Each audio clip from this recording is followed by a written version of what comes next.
अस्सलाम वालेकुम दोस्तों, कैसे हैं? उम्मीद करता हूँ ठीक होंगे। तो दोस्तों, आज आपको जिस चीज़ का इलाज बताने लगा हूँ वो है गुर्दे मसाने की पथरी का 3 दिन का इलाज। यानी 3 दिन में आप अपने गुर्दे या मसाने से पथरी को कैसे निकाल सकते हैं। पथरी इंशाल्लाह ज़रूर निकलेगी। पथरी चाहे वो मुर्गी के अंडे के बराबर भी क्यों ना हो, वो टुकड़े टुकड़े होके रेज़ा रेज़ा होके बिल्कुल निकल जाएगी।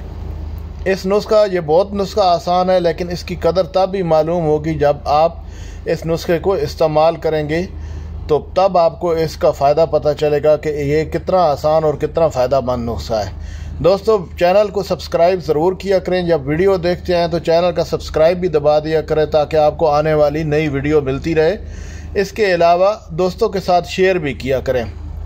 तो नुस्खा सुन लें कि नुस्खा आपने क्या करना है कि आपने 2 किलो यानी 2 लीटर जो चाटी वाली लस्सी होती है उसमें आपने 10 नींबू जो है ना वो निचोड़ के रख लेने हैं, और उसको दोपहर के वक्त आपने 1 घंटे में जो 2 किलो है लस्सी है, इसको 1 घंटे में वक्फे से आपने पीकर ख़त्म कर लेना है। 3 दिन आपने ये इस्तेमाल करना है। इंशाल्लाह अगर पथरी मुर्गी के अंडे, यानी मैं कह रहा हूँ कि मुर्गी के अंडे जितनी पथरी भी होगी तो वो भी टुकड़े टुकड़े होके निकल जाएगी। तो फिर भी यही रिक्वेस्ट है कि चैनल को सब्सक्राइब लाजमी करें ताकि आपका भला हो सके।